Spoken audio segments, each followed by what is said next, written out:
Welcome to the Human Capital Innovations Podcast, your go-to source for personal, professional, and organizational growth and development. We hope you tune in often for all things people management, organizational development and change, organizational leadership, and social impact related. Maximize your personal and organizational potential with Human Capital Innovations Podcast.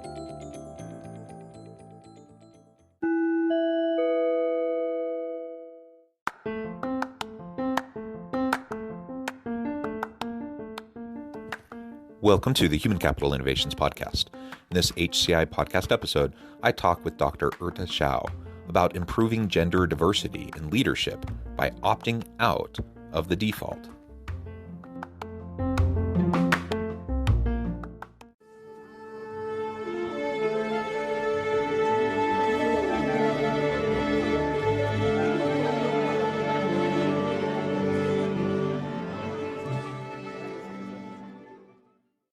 Dr. Erte Xiao, welcome to the Human Capital Innovations Podcast. Thank you very much. It's my pleasure to be here. Thanks for the invitation. It is a pleasure to be with you. You're joining us from Melbourne. It's what, morning for you there, I would imagine? It's late afternoon for me here in south of Salt Lake City in Utah. So I appreciate you with the time difference, your flexibility and willingness to meet. It's a wonderful opportunity to have a nice conversation with you today. We're going to be exploring a recent study that you and your team put out, and on the topic of improving gender diversity in leadership. And I like how it's framed in terms of opting out of the default. And I'll let you explain a little bit more about what you mean by that here in just a moment. As we get started, I wanted to share your bio with everyone. Professor Xiao obtained her Ph.D. from George Mason University in 2006. She currently works as a professor at the Department of Economics at Monash University, Australia. Her research interests pertain to the application of experimental methods to understand how incentives and social norms influence economic behavior. Prior to her association at her current university, she worked as an assistant professor at Carnegie Mellon University. She's also worked as a post-doctoral fellow at the University of Pennsylvania. What a tremendous academic pedigree and background, tremendous work that you do. Anything else that you want to share about yourself or anyone from your research team before we launch on into the conversation? Yeah, sure. So this research that we're going to talk about is the joint work with my colleague Lata at my department, and also Nisvan from University of Melbourne. Excellent. And we are experimental economists.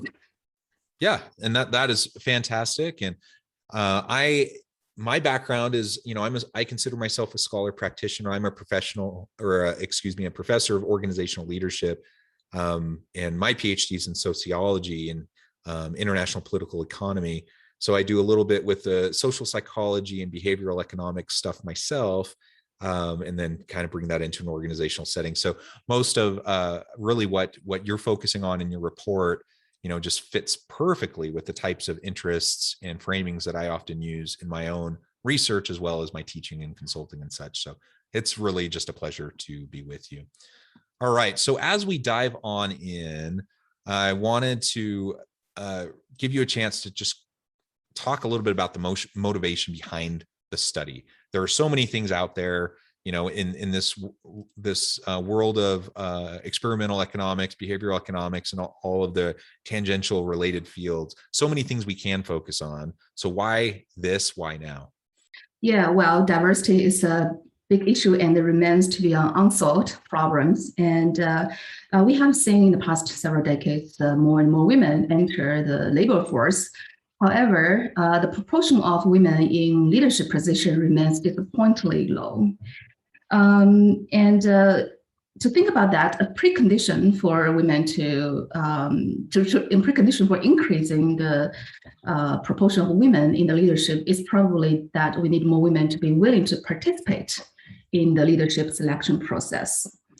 I have to say that we have made quite a lot of effort. Lots of programs have been set up to train women to be more confident, more ambitious, to be willing to negotiate, so-called lean-in approach.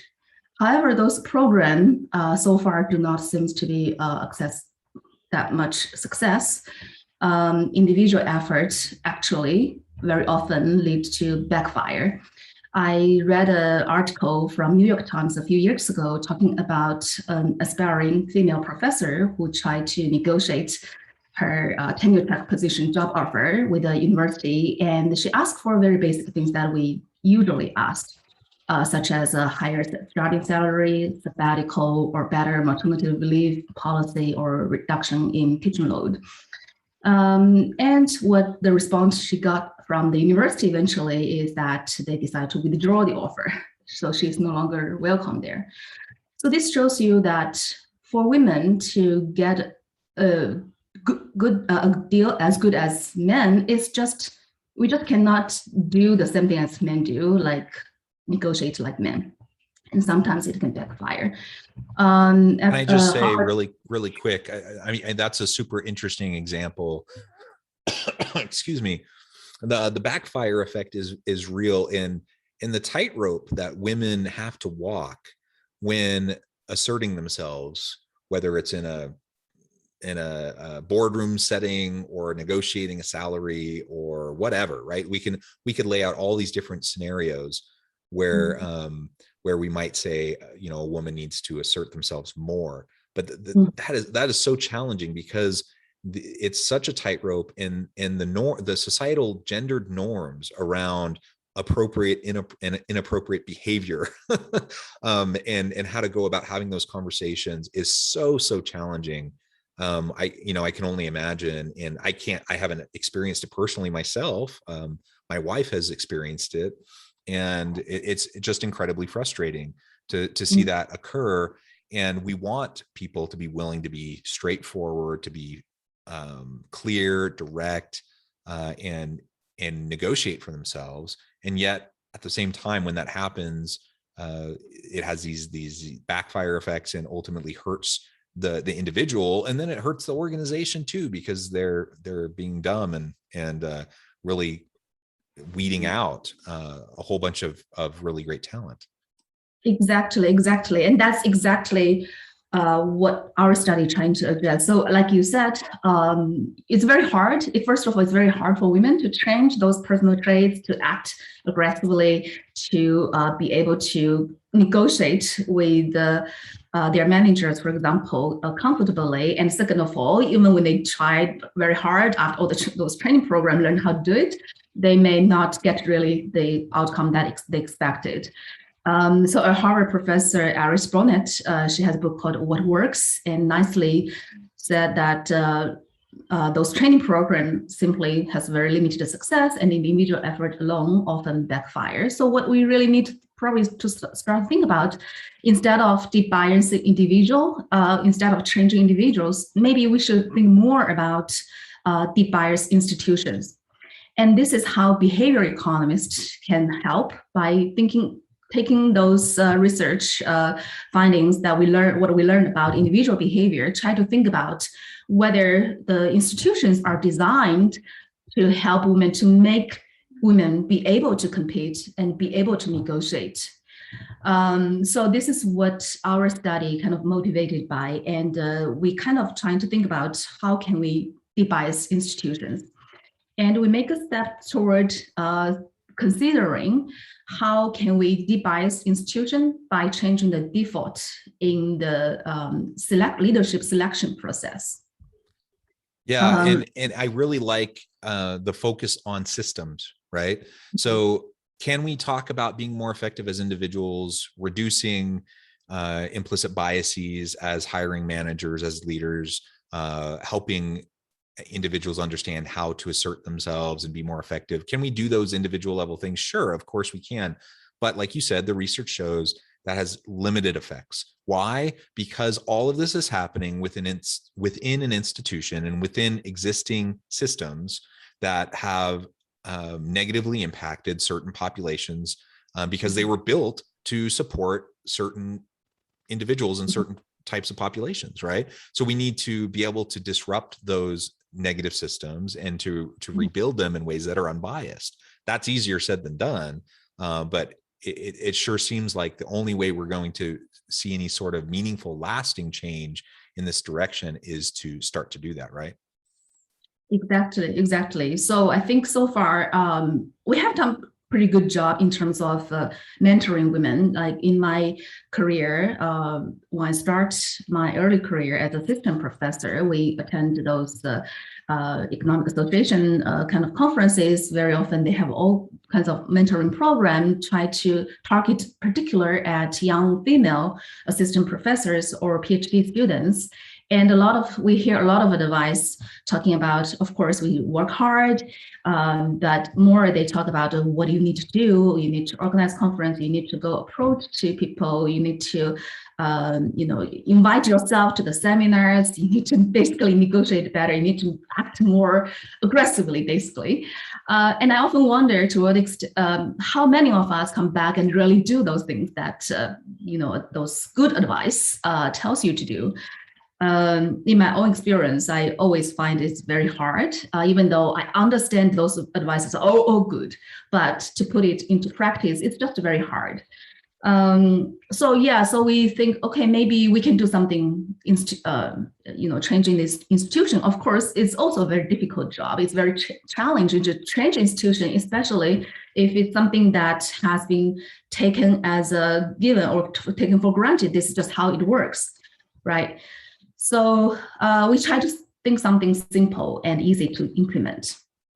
And that's how we started to think about it. And so we focus on this as we started talking about the default. To give you an example of this, how default matters. So at universities where I worked with, whenever there's an opening, a position for leader type of jobs, very often you got a message, an email from the head or from the university, right? They say, oh, hey, we have this leadership type of positions open. Now, if you are interested in this job, please email HR, or you can email your department head, depending on what the job is, to express your interest.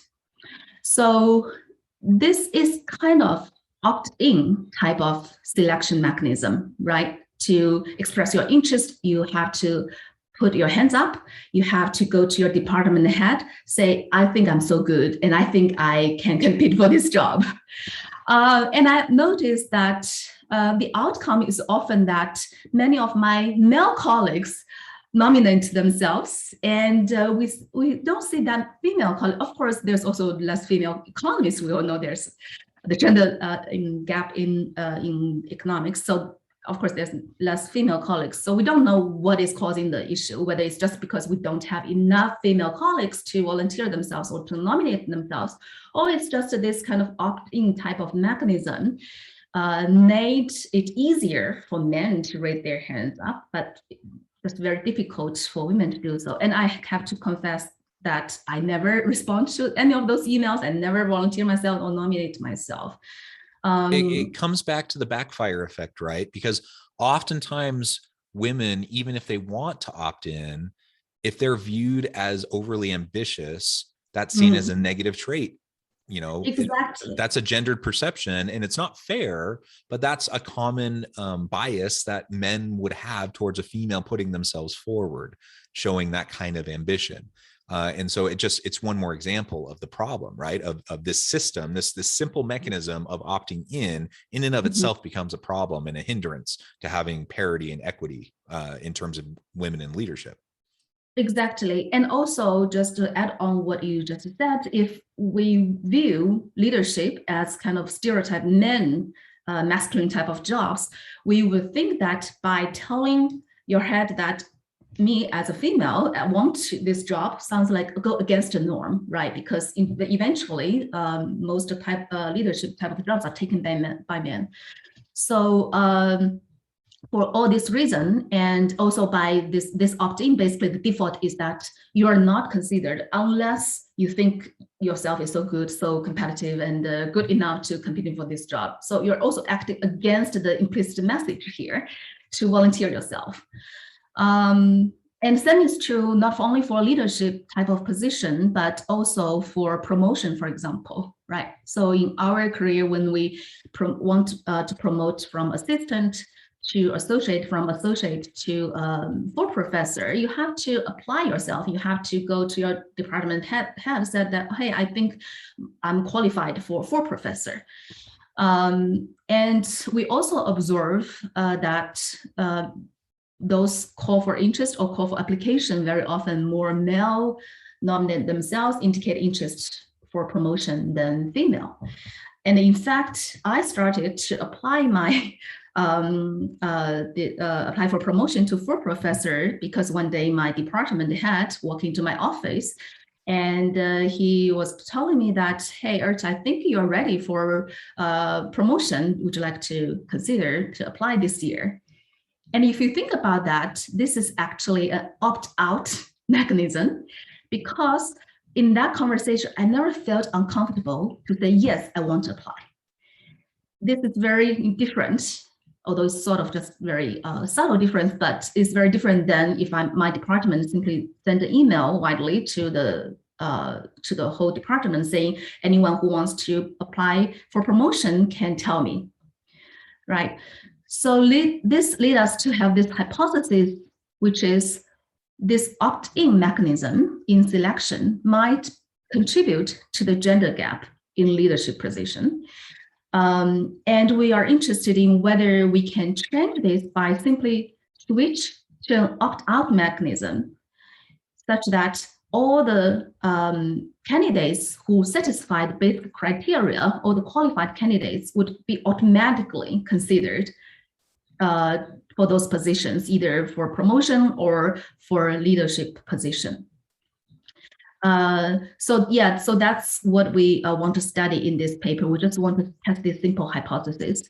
And of course, default effect, we're not the first one who showed this default effect, right? Default effect has been shown powerful in changing behavior in so many domains, such as organ donation and promoting more people to save or taking up insurance.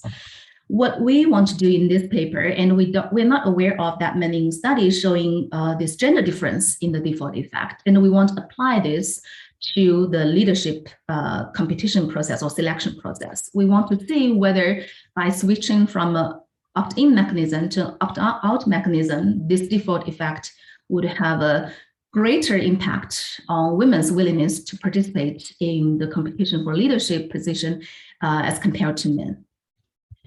Yeah, excellent. And that's a great setup for how the study was designed and what your motivation and your main kind of questions were as you were approaching this.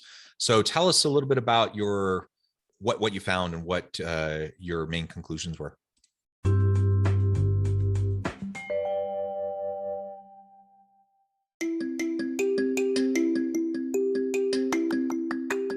I'm excited to announce the publication of my new book from HCI Press, Bluer Than Indigo Leadership: The Journey of Becoming a Truly Remarkable Leader.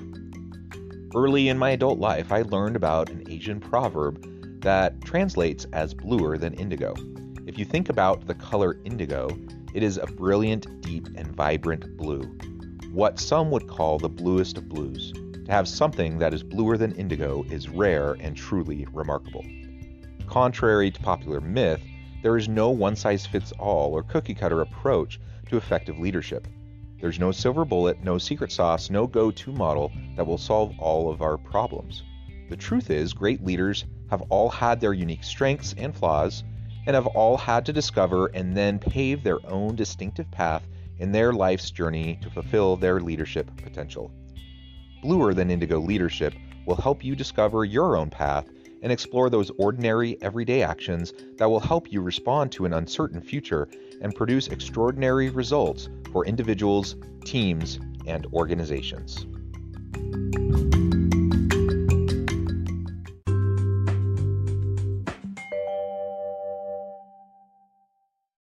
Yeah, so as I mentioned that we are all experimental economists, we are trying to draw causality that the opt-in mechanism is one of the reasons to lead to the gender gap in leadership.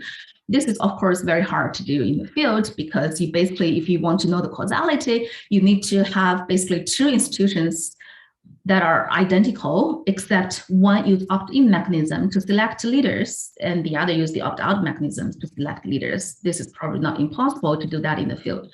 So what we do is to use experimental methods. We conduct laboratory experiments where we create decision environment that simulate a similar decision environment in the field where people have to consider whether they want to compete for a leadership position.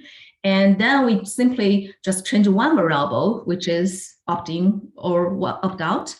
So we conduct experiments where participants first just work on some real effort tasks. And then after they finish, we tell them that there's a second part of experiment where we're going to select a leader. Your group, each group will still work on the real effort tasks, but the money will goes to the charity.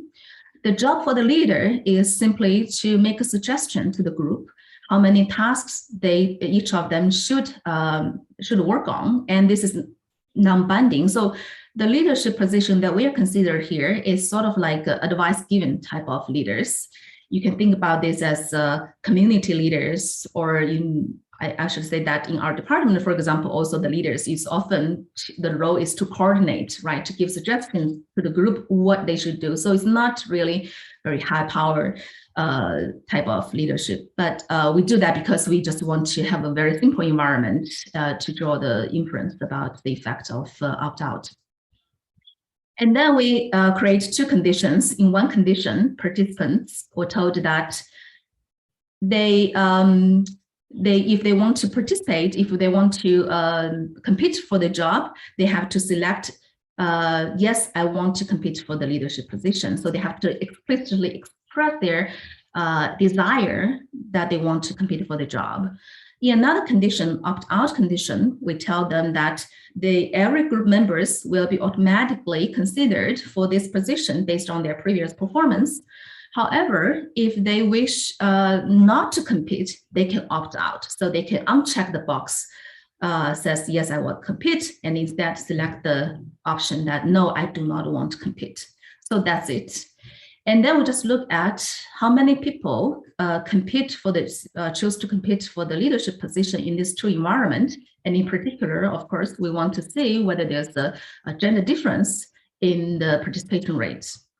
And what we find is that in the opt-in condition, on average, about 80% men decide to compete for the position, but only 50% of women decide to compete for that position. But once we change the framing of the question to opt-out condition, the gender gap almost disappears. So 90% of men compete. So we see this increase of participation for both men and women, but the proportion of women who are willing to compete increased to 80%.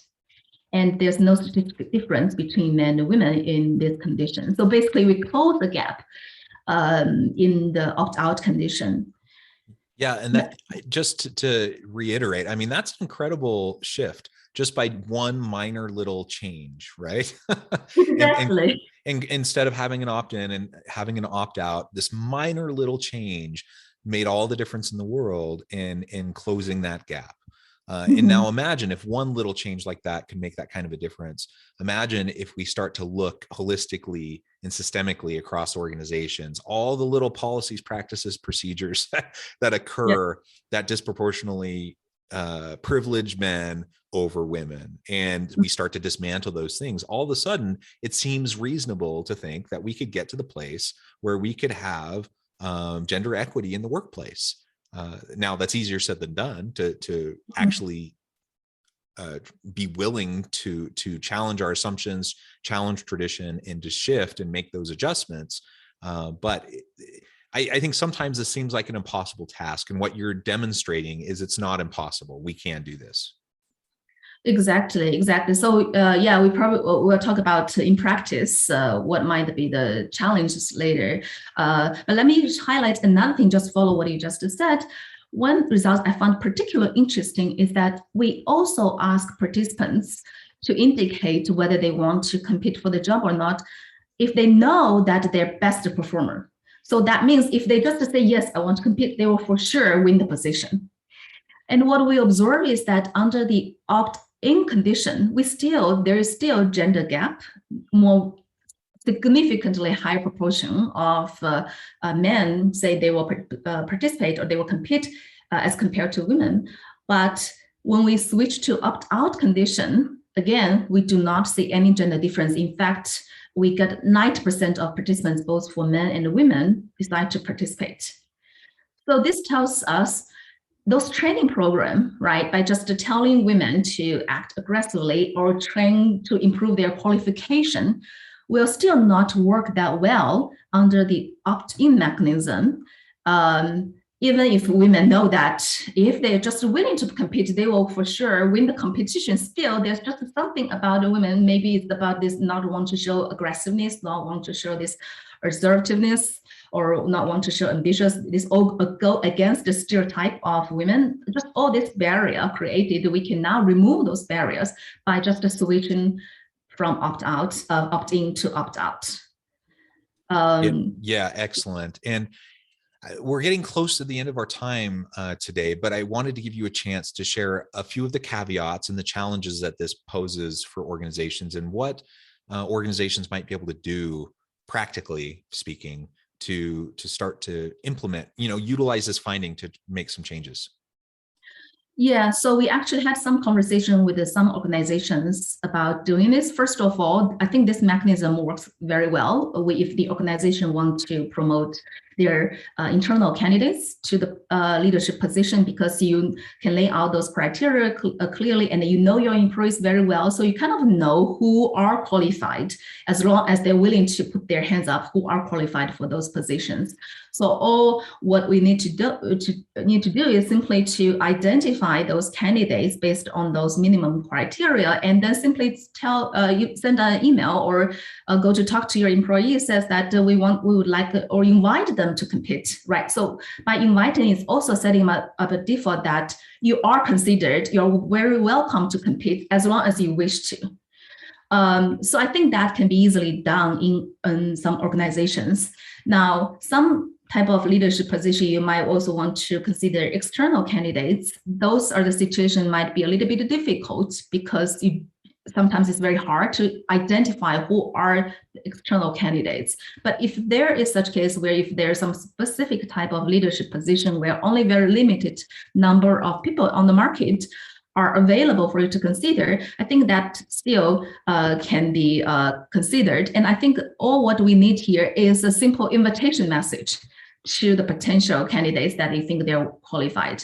And sometimes I'm actually surprised that this has not been considered. Maybe people just have not really think about the default or the implicit message underlying the selection mechanism. Maybe we're all just thinking that the recruit message is always you send out an advertisement, and then you always assume that as long as people are interested, they would just nominate themselves, they would just submit the application.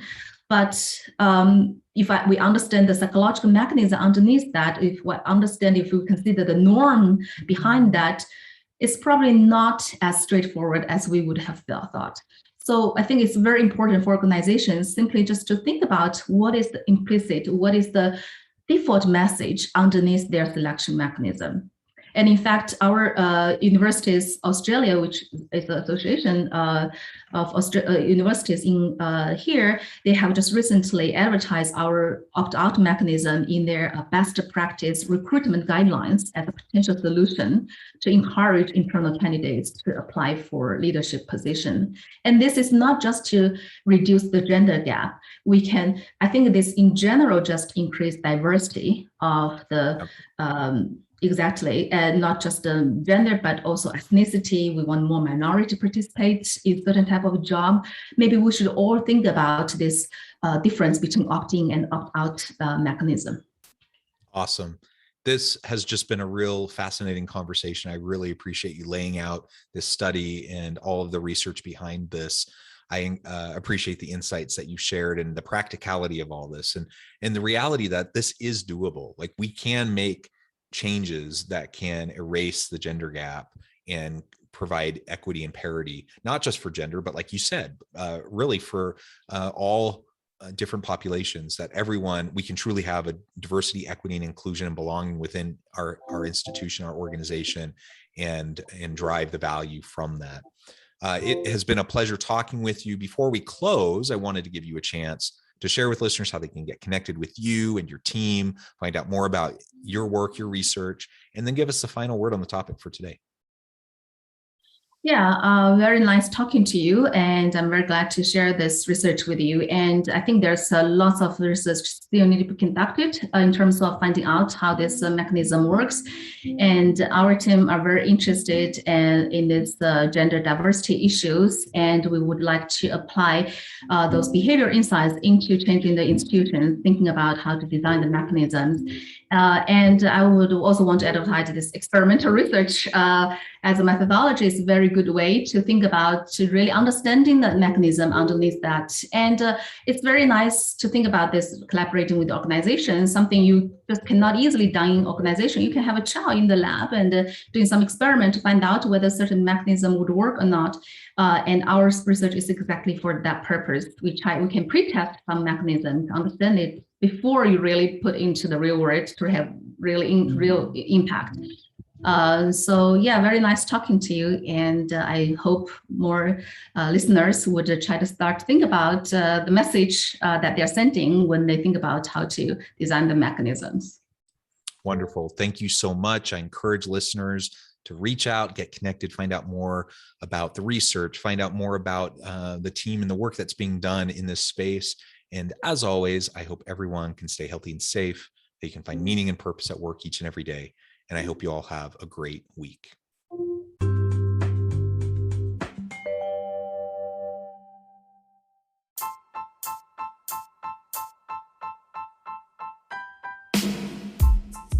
The alchemy of truly remarkable leadership. Ordinary, everyday actions that produce extraordinary results. Consider how the nature of work has shifted over the past 50 years. With increased globalization, rapid technological advancement, and the shift in economic composition, the average job of today looks very different than the average job of 50 years ago. What will the jobs and organizations of tomorrow look like? Moreover, what does this all mean for organizational leaders? What are the core competencies and capabilities of organizations and their leadership that are prepared for continued disruption and geopolitical and socioeconomic shifts? Regardless of what the future holds, increasingly, leaders need to be socially minded, data-driven, decisive, champions of talent, and disruptors of the traditional notions of leadership, teams, organizations, and work. The alchemy of truly remarkable leadership will help you to explore your own leadership competencies and capabilities and consider ways to apply and implement them into your workplace and personal life.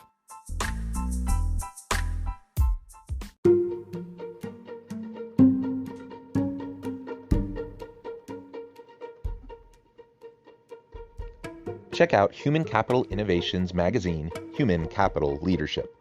Human Capital Leadership is a free, interactive e-magazine with the mission to help individuals, leaders, and organizations find innovative approaches to maximize their human capital potential.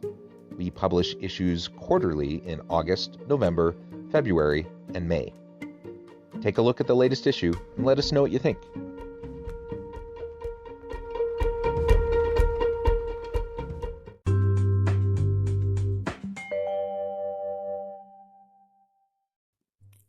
Thanks again for joining us for this episode of the Human Capital Innovations Podcast. I hope you stay healthy and safe and that you have a great week.